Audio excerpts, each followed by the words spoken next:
Hello, everyone. Welcome to It's Sybil. I am Sybil Wilkes, and it is Aprylete and Yolanda Day here on It's Sybil. Glad to have our mental health and wellness contributor here, Aprylete Russell, and Yolanda Starks White, who is our yogi, if you will. And I think today I've really been looking forward to this, Aprylete, this conversation, and especially as it relates to the story that you're going to talk about and that you wrote about in the What You Need to Know newsletter, and that is bullying at the workplace. And I think it's a topic that, especially among women, that we need to talk about, as well as a minority and being bullied there too. So let's get started. But April, how are you? What's the word? What's the haps? What's the goings on? It's all good over here this week. This week has been good. I know last week we spoke. I don't know if that was last week or the week before last. I Was can't a remember. week before last, because last week you were off getting involved in your schooling. That is right. That is right. So we spoke about my sleeping, and so Hmm. that has not improved. Still working on that. However, this week has been good. That makes sense, right? Hmm. Hmm. Okay, perfect. So a win is a win in my book. There you go. There you go. And Yolanda, you'll be with us for a little while, but as you said, you're off to do your civic duty tonight. Yes, I'm excited that in the Tarrant County area, we have an amazing opportunity to count the homeless, and this is something that everybody in every community should really consider doing because we complain about a lot of the things that we don't have in our communities. Well, we don't have things in our communities because although they know, whoever they know that we have the disparities, but they don't have the data to actually go along with it. And what I have found, we've done this for years, me and one of my girlfriends, Tracy, is it's not a lot of black folks.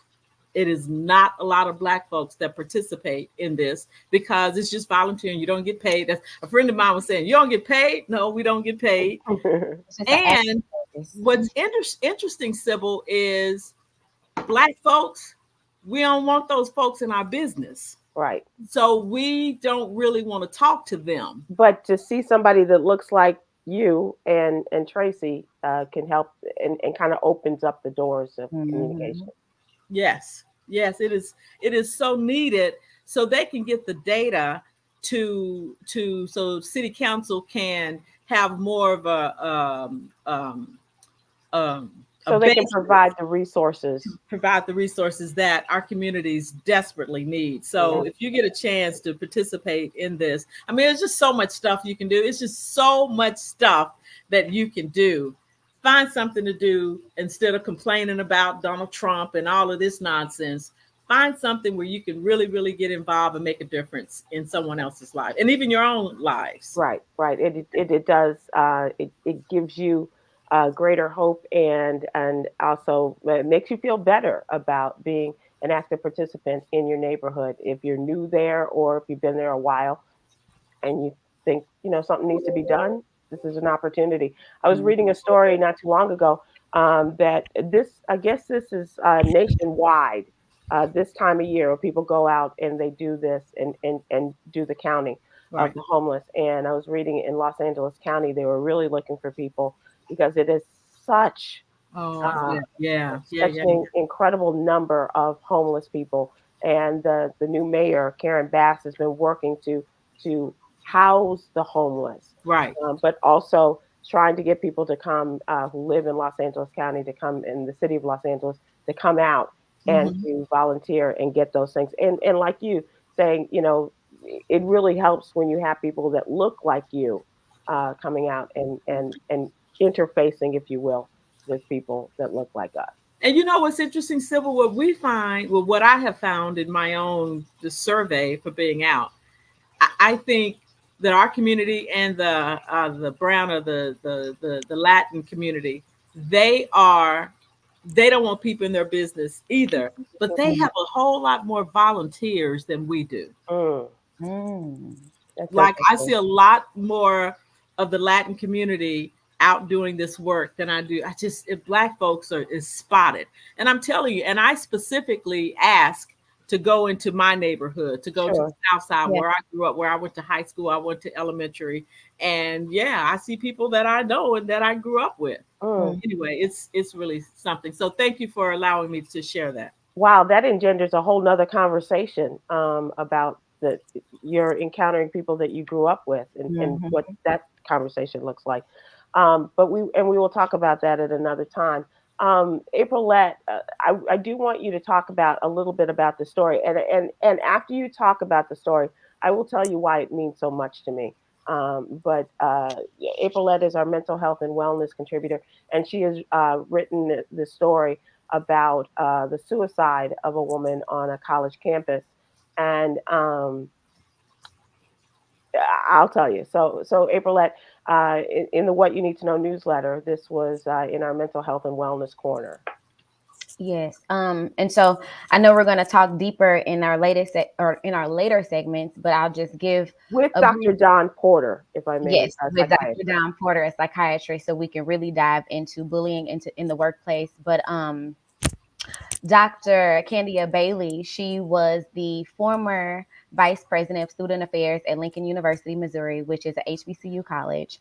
And she was actually an alumni as well. And so she tragically died by suicide at the age of 49 from, it's a little touchy. It's definitely, her letters and her emails that were sent out were very heartfelt, and it's a lot to Hmm. process. And it seems as if her suffering went unnoticed, and it was backed up by colleagues. And I'm sorry. Okay, so let's get into. So there was emails sent out by her before she died, accusing the president of Lincoln, which is, like I said, the HBCU. His name is Dr. Mosley, of harassment and bullying. And she said that she felt unsupported, disregarded, and abused. And this went on for months.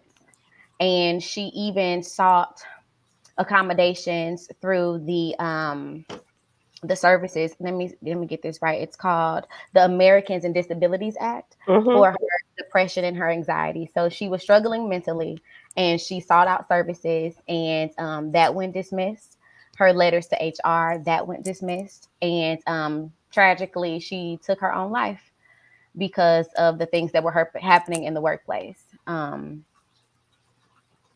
This has kind of cascaded throughout the education community, and especially in this in HBCU community, Mhm. because here's a young black woman who was a high-ranking position, and she was bullied by the new president of the school, who was a white man of a historically black college. And they're like, well, okay, what's the big deal? Because um, we've come to the point now where we don't have to. We normally assume that those in the higher ranking positions of HBCUs are going to be black people. Mhm. And what this story did to me was just struck home because my grandfather was once the president of Lincoln University in Wow. Jefferson City, Missouri.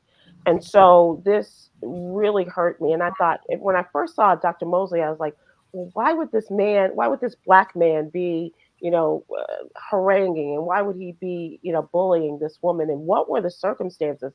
And then it was a white man, Mhm. and Right.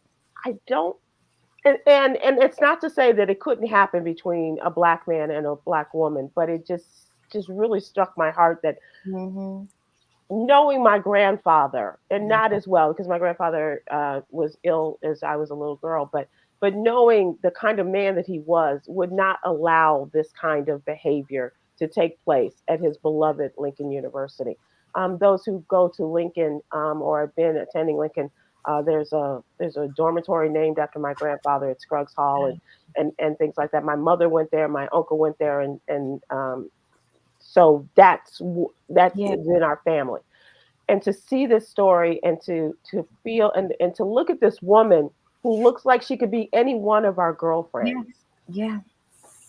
and know that how troubled she was. And so we're going to talk about this and bullying in the workplace with Dr. Dawn Porter, and Aprilette has arranged for this interview. And so I look forward to having that conversation with her. So I thank you for this and for and we kind of put it off because April we had some scheduling things, but she's here with us tonight, and we thank her for her time in advance. Um, I also wanted to talk about how's the weather where you are. Well, we're all in the same area, but I, along with my news gathering abilities, I also am one to look at the weather. And Mhm. climate change is for real. If you Yeah. haven't seen the news stories in San Diego this week, they had enough rain, 3 months worth of rain, to come down in San Diego in 6 hours. Wow. Wow. Think Three about months that. worth of three rain months worth of in rain 6 hours. came down in 6 hours. Cars were piled on top of each other. People lost power because of the energy stations and what have you collapsed as a result of the God. flooding.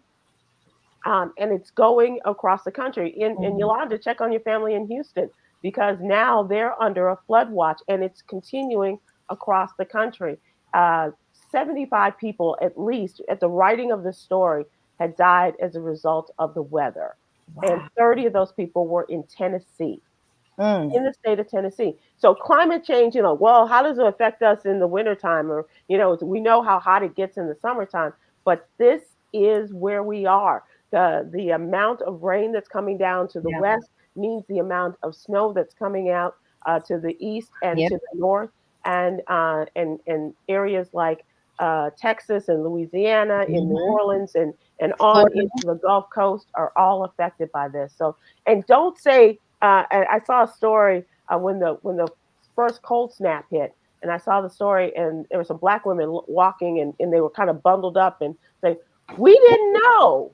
Like, watch the news, watch the Or weather at least if report. you don't watch the news, just put the weather app on your phone, Put and it then on your phone, and that'll it'll take it'll care of warn you. it. It's Yeah. coming. We're gonna get zero, and the temperature's gonna drop, or the rains are coming, and a lot of people, just they lost their homes, they lost Mm. everything, but they still, as one woman said, we still have each other, and so that's really important to.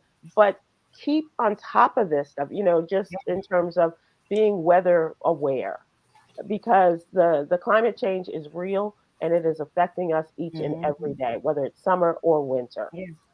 spring or fall. So that was I'll step off of my my box right now and move I on. love it. Also, in the health segment, I'm talking about budget Ozempic. We talked about Ozempic and how there is a black market for Ozempic, and to be A careful black when you're trying not to pay all the money for Ozempic. The weight loss drug it is designed for people with diabetes, but people are using it who don't have diabetes in order to lose weight. And now teens are becoming involved in using this product in order to lose weight and they encourage you to talk to your teenagers about this dangerous trend of using Ozempic in Mm. order to lose weight and what it means because not only is the medicine not approved by the FDA, but the needles that are used are also black market. Oh, you And have to give Wait, yourself wait, a wait, shot? wait, wait, wait. The Ozempic is not approved by the. no, the ones that are on the black Oh, market. oh, okay, okay. I'm sorry. Okay. No, I may have misspoke, but there are people are trying to get it at a lower price, and so they're Mm. making it available a not up to the FDA standards product available on the black market, and so and people are and it's dangerous for people to Yeah. take this as well as to use the needles. Well, I always do the counter. Hmm. Um, Reports of even from the New England Journal of Medicine, the semaglutide that is in the Ozempic and And Mounjaro, Wegovy and that stuff, there's a place for that in our society because the number one killer of American is obesity. right. So if we have something that can help us to no longer be obese, which protects our heart and our other organs, I'm not mad at this. but the danger that is involved in those products that are coming off the black Right, market. the black market, but the black market, that, so I think that, in my opinion, that we should be clear that we aren't necessarily saying that this isn't good, but just black market. But most black market substance aren't good. But we want people. So the purpose of this, Yolanda, is to not only to be aware of that there are products like if it's too good to be true, if the price is not what the exorbitant price of Mhm. Ozempic and Wegovy and Manjaro are, then the likelihood of them being legitimate products are very small, right? And Yep. so, but we also want to talk to our young people about, being able to buy it at the beauty shop or being able to buy it at the barbershop or whatever. Yeah, And no. that's And the not old good. man, because Viagra is also black market too. Right. Yeah. For sure. For sure. For sure. No, that's very true. That's I very don't know. true. I don't know that. I've seen it passed in a barber shop, so I can say that. Did you? Did you now? Yes. Okay. Yeah, You're a it's like, yo, girl. man, I need a fade, and you got that stuff. And so, I need a we fade gotta at a go. We gotta go. We're behind schedule. I So need a fade at a pack. let's move to our what's really going on segment and bring in our guest. And Aprilette, if you will do the honors and introduce our guest, Dr. Don. And Dr. Don, I'm sorry if I offended you with our conversation. We have a tendency to go off the rails sometimes. But Aprilette, will you do the honors and introduce our guest? Yes, I'm so excited for you to be here. This is Dr. Dawn Porter. She is a board certified child, adolescent, and adult psychiatrist. She has been in her practice for over 30 years. She is the founder of Family Renewed and now an associate professor at the Southern Illinois University of School of Medicine. Go She's Salukis.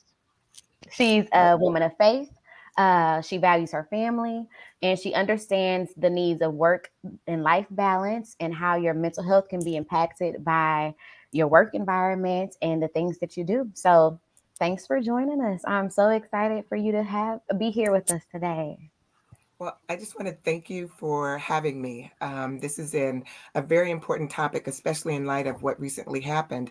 But we know that bullying has been going on forever, and we are in this state of what I like to call a calculated chaos, where there's this Mm, misinformation, this intentional um, effort towards just causing chaos in everything that we're doing and everything that's happening in our lives, whether it's the lies or the challenges or the biases or the stereotypes. All of these things are really compounding each of us and increasing that level of stress for all of us.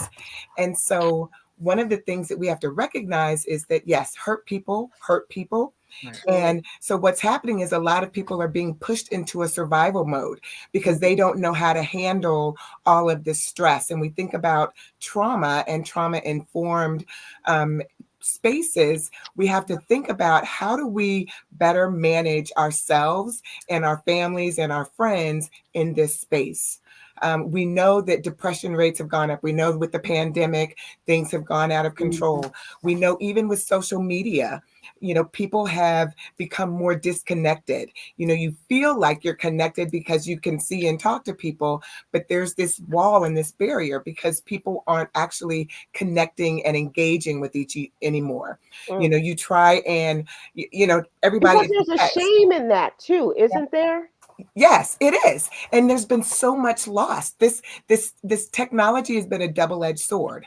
Before when we had to write letters or write cards, that gave a little bit more feeling of intentional effort that's being taken to say something to somebody or going to somebody's home and really speaking with them and opening yourself up to them. That's another way. But these are the things that have lost. I know one of the things you mentioned 2 weeks ago, Aprilette, was you feeling like you've lost time and that time is just going so fast. It's like we have lost it.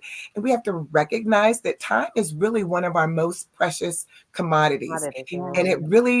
it tells people what is important to us.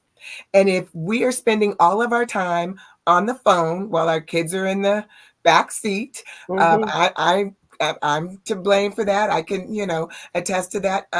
We are doing too much. And we are not just stopping and slowing down and really building those relationships that are really, truly important. I was actually listening to a talk by Dr. Kalechi Lloyd last night, and she talked about time. She talked about the difference between Chronos time, which is just time on the clock, Mhm. 30 minutes here, hour here, versus Kairos time.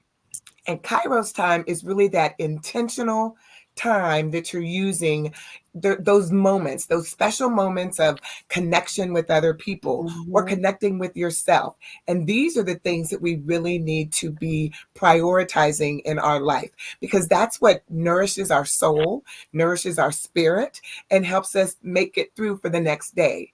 Um, One of the And things that Dr. Porter, let me ask you this, because our time is very limited here, and Yolanda will keep us on track. But one of the beauties about learning about historically Black colleges and universities is the connectivity, Mhm. is the engagement of students and faculty, and students finding their place where they may not have had it before right. in a PWI or something like that.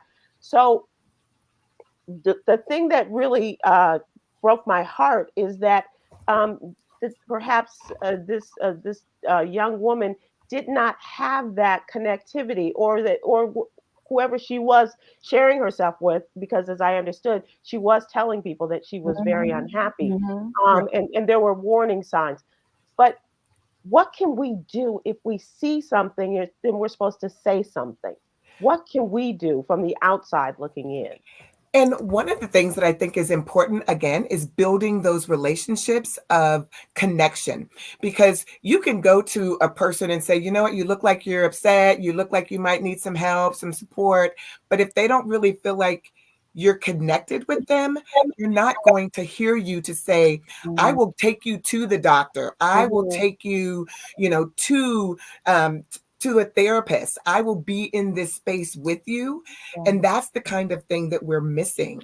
And that's one of the things that I really wanted to talk about, is that, Right. like, in my ABCs of family resiliency that I created, one of the things that you do, Sybil, you talk a lot about all these special things that you do, whether it's watching Hallmark movies before you go to bed, or hey, I'm a Hallmark movie fan too, so Thank that you. I'm Thank right you. with you.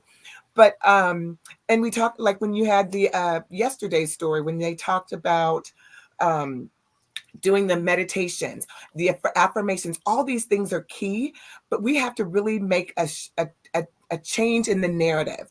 We've got Mm, to make a paradigm shift. So all these little things are fine, and these are great, and these are part of the process, but we also need to be intentional about how our connections and our relationships are with other people.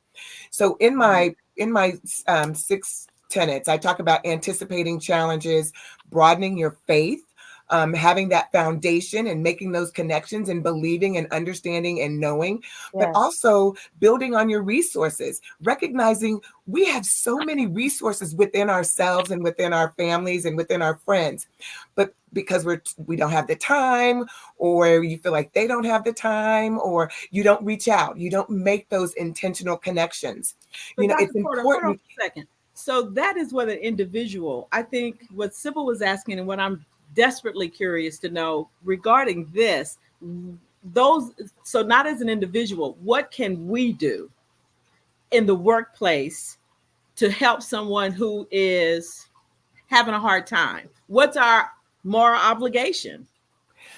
And I think that's a great point. So when we talk about bullying, all the things that we have in our systems of, in the Army, it's see something, say something. Mm, We talk to our kids about, how do you stand up?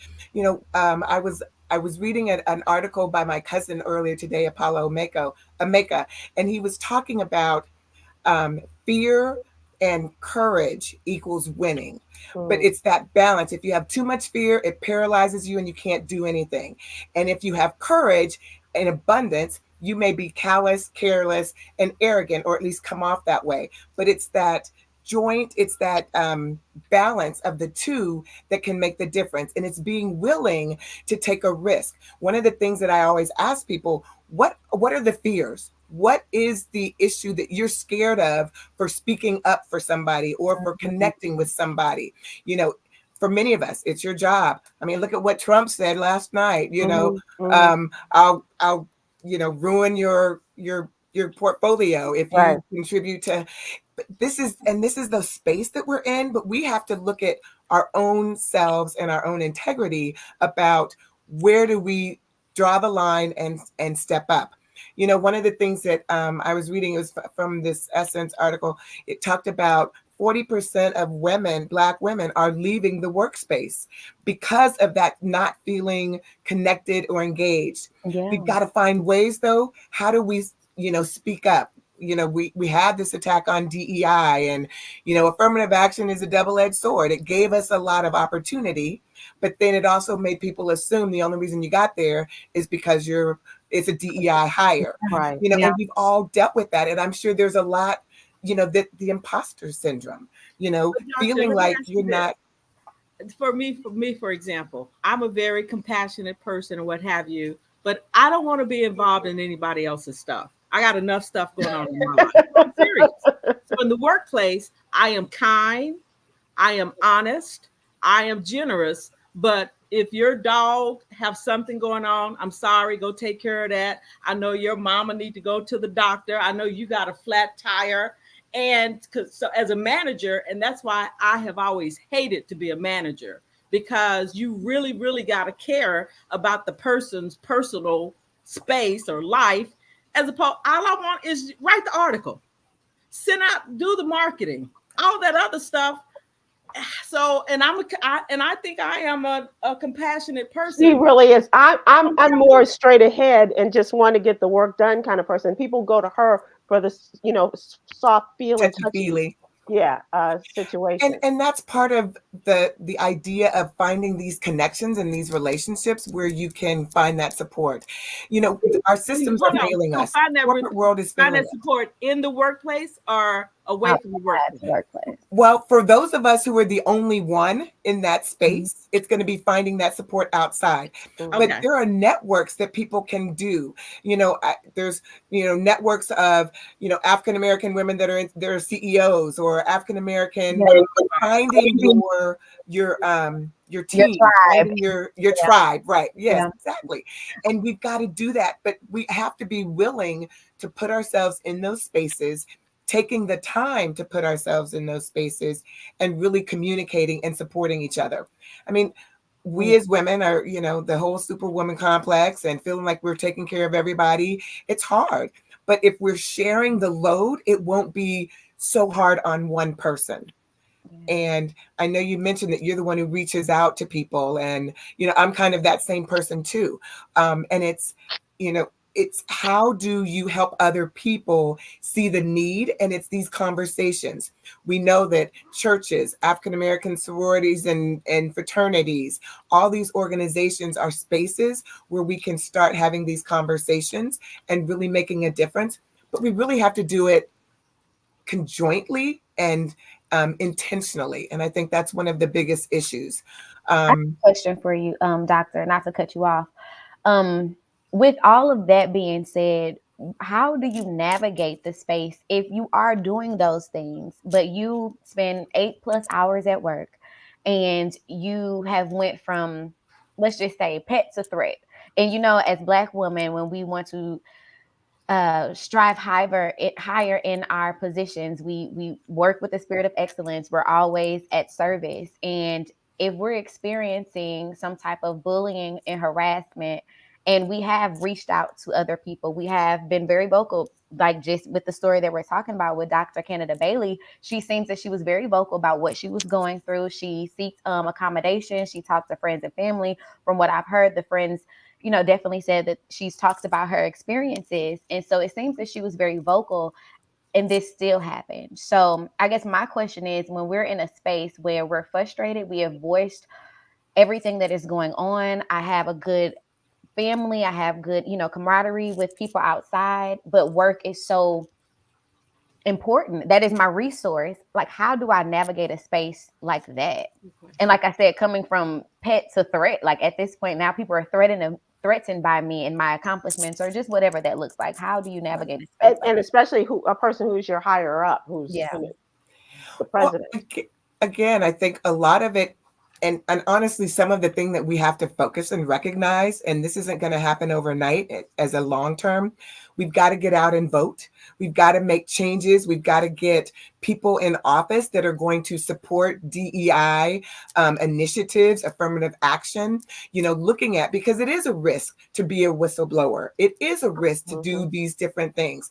And you have to decide in a certain space you're in, are you willing to take that risk now or not? If so, why not?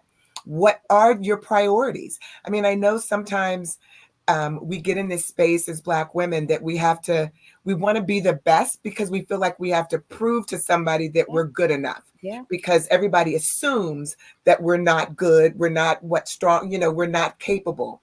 Right. But that's some of the stuff that we're dealing with internally that we have to deal with, that we have to work through and navigate, because you have to decide what really makes you happy. What is going to bring you joy? This is your life. You have one life to live. And, you can spend it, fighting that glass ceiling and, all that and be miserable. Come on, or you can decide, you know what, I'm going to focus on what's really important, my relationships, my friendships, my connections. Yeah, All right. that's one of the reasons why I stopped watching the Housewives franchise is because of bullying on those shows. It's very high school to me, and I had to watch it for my job, but now my job doesn't require, because I have made my job description. And so one of the things that I absolutely, the first thing I did was stop watching that, because it was the bullying, it was the name calling, it was all of this, this escalating the drama on these shows that we see. And so we see it in our own lives. And so I think it's incumbent, and perhaps there's a way for us to do this, to stop this in our friendships, in our sororities, in all of our groupings. Yeah. To stop Yes. this, Family. step up, and family. Yeah. And that's so true. One of the things when I'm working with kids or adults or whoever, you have to look at what you're feeding into your soul. When you're watching some of these shows that are out there, they're designed to pretty much destroy us, because and we're feeding on these things. Like you said, the Housewives, some of these reality shows, a lot of them, they're scripted.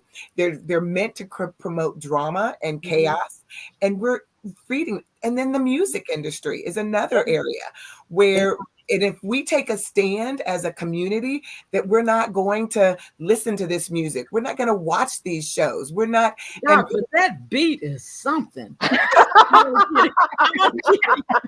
But hear you, but you know what, and we'll listen to the beat and we're like, well, I'm not really listening to the Right. But it still feeds into, But it still Right. comes into No. our psyche. Right. no. So we've got to figure out ways to change that industry so that the music is not being just this. I was watching this about a year or so ago, and they were talking about how it's only really on the Black radio stations where they play this music, this intentional, and they don't play it where, in white audiences or whatever, that you don't see a lot of the music that has to do with, violence and inappropriate language and, how they're treating each other and talking about each other. You don't see that. And people aren't allowed to do that on certain radio stations because they don't want that narrative affecting other people. It's really targeted towards us. And so until we can move our money away from these spaces, and I understand, when we talk about hip hop and it brought all this new opportunity and energy and, but it has come a long way from where it was when it first started 50 years ago to where it is now. And, our whole energy. Time is not our friend here. But I do want to close out, and I want you to give people an opportunity to how to follow you and also to offer you the opportunity to come back and talk about this again. I appreciate that. Well, as you said, my name is Dr. Dawn M. Porter. I have my website is www.familyrenewed.com. I actually have a YouTube channel, and Awesome. there's been some episodes that have for about 6 months or so, episodes of just different strategies that people can use that really focuses on the thriving, not just surviving programs that I've created, as well as the ABCs of family resiliency and some of the workshops that I do and the retreats that I do to really try and strengthen our families, strengthening our connections, our relationships, and really learning how do we have healthy lives, Right. basically. Right. This has been a great beginning. Thank you so much, Doctor. And I really do appreciate Aprilette. You're reaching out to Dr. Porter and you're coming on and giving us your time, your very valuable time. And I really do hope that we will be able to have you come back and talk about this again. Yes. Thank you. Thank you so much.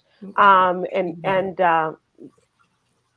Aprilette, good job. Thank you. I appreciate Good it. And job. Yolanda, go be valiant. Be the great volunteer that you are. Yes. Thank you. Blessings to you and be happy.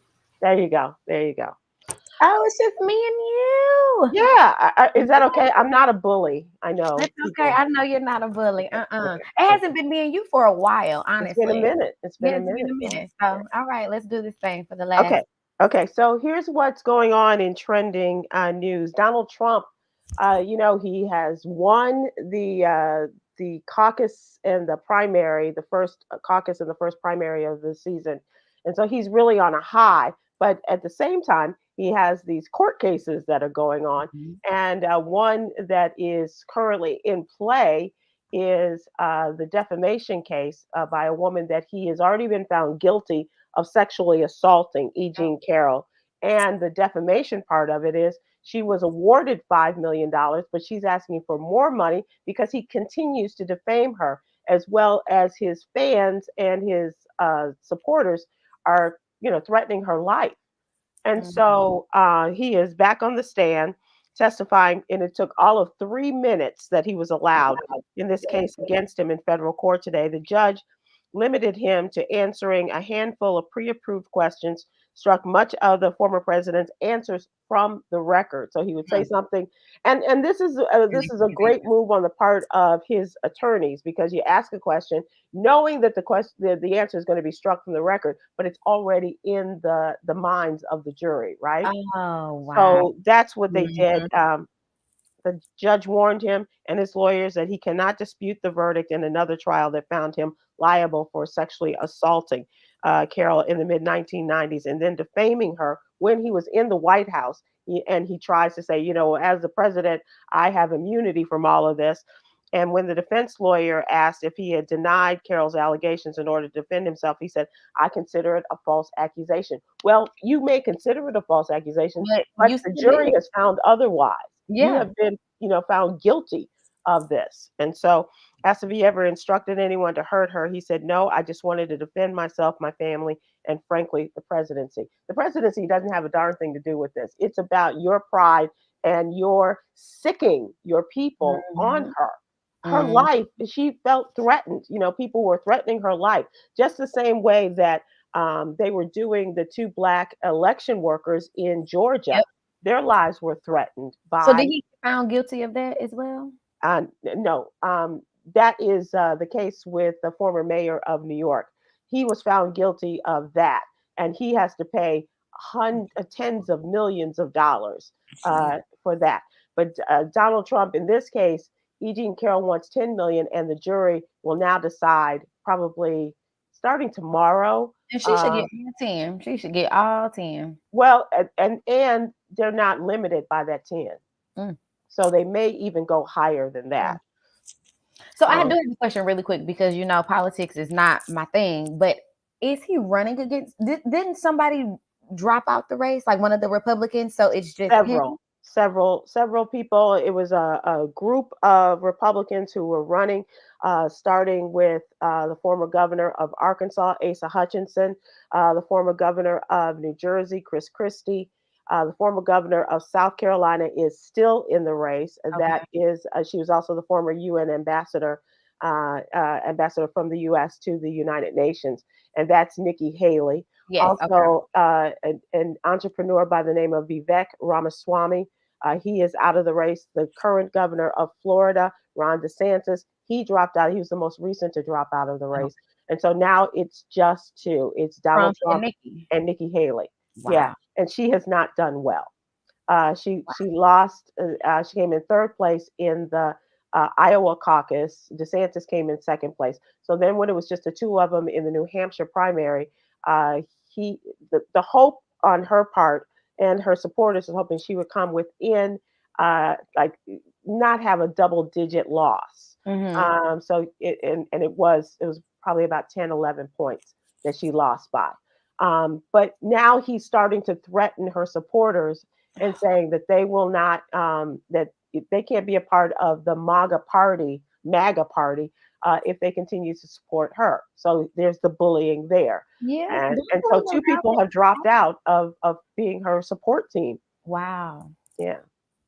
And he's really going in on her in hopes that he can get her out of the race by the time, if not before, certainly after they get to her home state of South Carolina. That's his tactic, to get everybody out of the race. So then now it's just him, and he doesn't have to spend as much money, and he doesn't really have to go out there and campaign, and he can get the votes, and he'll get the people to support him for the nomination. Yep. Wow. When they go to their convention this summer. And then we'll get started on the race. Although President Biden has some people who are running against him in the Democratic Party, there's a congressman from Minnesota, Robert Kennedy Jr. is running as an independent. Dr. Cornel West is running as an independent. Marianne Williamson, a woman, is running. And so they are tertiary to all of this, I should say. Even in New Hampshire, where the president wasn't on the ballot, they had a write-in candidacy, and he won that over the people who were on the ballot. So that's a good sign for him. And it was all having to do with the switching the dates of the primaries. Normally, Iowa and New Hampshire go first. The president won the first Democratic primary to be in South Carolina, and that is a nod to the role that South Carolina played in invigorating his campaign in 2020. And so, and let Black folks know how important they are to him. So all of that is just to give you an idea of where we are right now. And they still have Nevada, and Nevada is a crazy state because they have a caucus and a primary, which makes no sense. Okay. But yeah, so they still have that, and they still have others to get to before they get to South Carolina the end of February. Okay. Yeah. All right. Well, thank you for that overview. I needed that. I feel. Well, I don't know if it's sometimes I have a habit of just running and no, that was good. Okay. So here is a situation when a Minnesota state trooper is charged with 3 felonies, including murder, for last summer's fatal shooting of a Black motorist, a Black man by the name of Ricky Cobb II, following a traffic stop on a Minneapolis interstate. Hennepin County is the county where George Floyd was killed by the Minneapolis police. So, and Hennepin County is now becoming one of those states, one of those counties in that state of Minnesota where cops and Black people are definitely at odds. Yeah. So the attorney announced a decision to charge the trooper, a white trooper by the name of Brian Londrigan, with second-degree unintentional murder, first-degree assault, and second-degree manslaughter in the shooting death of Mr. Cobb, who was 33 years old. He was pulled over around 2 a.m. on July 31st on Interstate 94 in North Minneapolis for driving without taillights. During the stop, the troopers attempted to remove him from the vehicle after learning he had been accused of violating a domestic order of protection outside of that county.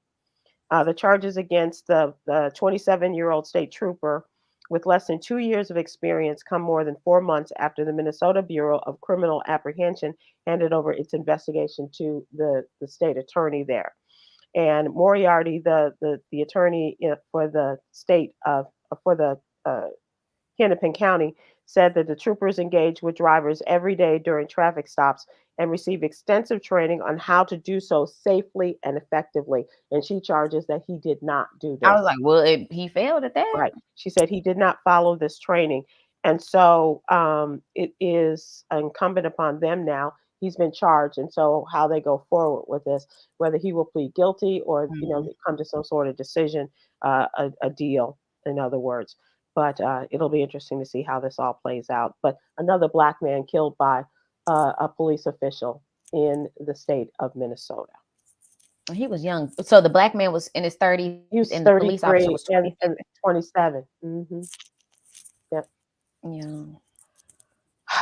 And you'll remember, of course, not only George Floyd and that case, but just as that trial was going on, a white policewoman pulled over a young black man, and he attempted to flee. She pulled out the wrong weapon, Mhm, I and thinking remember that that. she was pulling out her Mhm. taser, and ended up pulling her gun, and she shot the young man. So it's not foreign to the land of Prince, apparently. There's been. Do you are you one to take cough medicine when you're ill? No, honestly, I, I haven't taken cough medicine in so long. I haven't either. But here's a recall on Tussin, Robitussin. Some Robitussin honey cough syrup sold nationwide are being recalled because of microbial contamination. What is that? According to the announcement, the consumer health care company Halion is voluntarily recalling 8 lots of Robitussin Honey CF Max Day Adult and Robitussin Honey CF Max Nighttime Adult, with the expiration dates through 2025 and 2026. Immunocompromised people who use the products could experience severe or life threatening adverse events, meaning they could become seriously ill, such as Check flu. your cabinets, y'all, because it is flu season and everything. I'm sure Right, right. someone has And Robitussin now in their cabinet. right now, I don't know if you've seen the ads on television for cough syrup. It's like honey, honey, and so people are, Uh, yeah. yeah, so check that out. No, that And what this could do is, because it's been compromised, it could create fungus in the blood or a fungal infection, according to the company. And in healthy individuals, life-threatening infections are not likely to occur. The Robitussin Honey CF Max Day and Nighttime are cough syrups intended to relieve the symptoms of cold, flu, hay fever, or other respiratory allergies. So everybody could be, yep. having some sort of situation, medical situation. And they say to go to the company's website, Halion, and find out the recall with the lots, and because it's numbers and with specific Okay. expiration dates. I would just, if I had Robitussin, I'm not keeping it. I'm just gonna get rid of all of it. Right, right. Yeah, absolutely. Get some mac. Atlanta could have its newest head football coach, Raheem Morris, a former player, is returning to the familiar sidelines of the Atlanta Falcons. Okay. He is the Los Angeles Rams defensive coordinator. He's been there for the last 3 seasons and is being hired as the new head coach for the Atlanta Falcons. Prior to joining the Rams, he spent the 2020 season with the Falcons as a defensive coordinator and then their interim head coach following the dismissal of Dan Quinn, who ended up in Dallas, by the way. No. Morris will get a second chance in Atlanta, and that means that Bill Belichick is still looking for a job. He parted ways with New England, and so we'll see what happens where he ends up. But that's a lot of people are thinking, Belichick was going to be the first choice of a lot of people, of a lot of teams, Why don't and why why why don't they want him? he is. He's a strange fellow. Right, but He may not be the easiest to get along with. He's 70 years old, if I'm not mistaken. He's very good at what he does when he has those around him, mm. and he doesn't always work well with others, especially So he's problematic and he needs to with the probably owners of the team. mm. Well, And definitely probably. but when you got Belichick on your side, you've got, You go. you're golden. Okay. But it's getting to that golden part, and he's had a kind of a fractious relationship with a lot of people until he finds that quarterback. And in this case, he found his quarterbacks and did very well until the quarterbacks got tired of him and they went somewhere else. So I have one more story, but we are running out of time, so I'm going to move straight ahead. And actually, it's kind of fun, but I'll save it for another day. Um, Here's a company that, so in entertainment, and you may not think of having to give up your smartphone as entertainment, but it entertains me. A company is offering you $10,000 if you can stay off your smartphone for 1 month. $10,000, Aprilette. Yeah. Well, you got Fun. to go through some things. The company is called Siggy's Dairy. It's a yogurt company, and it's encouraging those who think that they have what it takes to put down their smartphones for 30 days to apply for its digital detox program. The Okay. company announced, "We believe in the power of living a simpler life with fewer distractions." One of the biggest distractions in our lives today is our phone. In fact, the average person spends 5.4 hours on their phones each day. I spend more because I do everything Work on on my your phone. phone. Mm-hmm. According to the application, those interested in the challenge must submit a 100 to 500 word essay describing why they need a digital detox and how it will impact you in a positive, I hate the word impact, use it as a verb, but how it will affect you in a positive way that aligns with their brand philosophy of Okay. living in the moment and without all your Hmm. electronics. Participants must be 18 or older, that's you, and the submission form is due by the end of the day on January 31st. Hmm. You think you can do it? I know. Well, it's hard with work, but outside of work, oh, I can do it for 10 grand. Absolutely, take my phone right now. I'll just get a landline if I need to talk to Mhm. family or friends. Right, Computer if I can still work. Other than right. that, what am I really missing? It's all about the smartphone. 10 Yeah. potential winners will be selected to participate in the No Smartphone Challenge and will receive $10,000, a smartphone lockbox to put your phone in. Mm. Like you see at what is it, the concerts now where they don't want you to Have your phones go and then down. everything Yeah. all in the box. That's So you're not without a phone. They'll give you a flip phone oh, baby, sign me up. and a 1 month prepaid SIM card for the flip phone and 3 months I love of this company's yogurt. I keep the yogurt. I love it. I just want the I ticket. will, don't say that. I'll take the yogurt. You Don't think don't okay. say So keep give me the the yogurt. yogurt. I'll go ahead and share it with you. I Okay. love that. Okay. Okay. I think it's fascinating, and I don't know if I could do it because how will I play words with friends with my friend Snoop? Um, and write my stories and do outlines for the shows and everything else that comes with it. Oh, Sybil, I'll do it for you. That's the thing. I'll Okay, do it okay, for you. we're gonna make sure you get that 100 to 500 word essay done by January 31st, There right? we go. Yep. Okay, here we go. Here we go. We're gonna close out with Yogi's Jewel. All righty. In relationship, the happy times should be the majority of the time spent. Hmm. In relationships, the happy times should be the majority of the time you spend. I love that. Okay. All right. Happy, happy, happy that we had this time together, Aprilette. Great Yeah. guest today. Thank Thank you, you. and for doing the story. And I really want us to follow up on the situation at Lincoln. I don't know how, but I do want to get in touch with the people at Lincoln at my granddad's school, and my mom's alma mater, and find out how in the world this happened. I'm so sorry to her family and her friends, and let's not allow this to happen anywhere else. Yep. Thank you, my young friend, and you keep that lovely spirit of yours. Everyone, thanks for joining us, Thank and we'll see you next time. Aloha.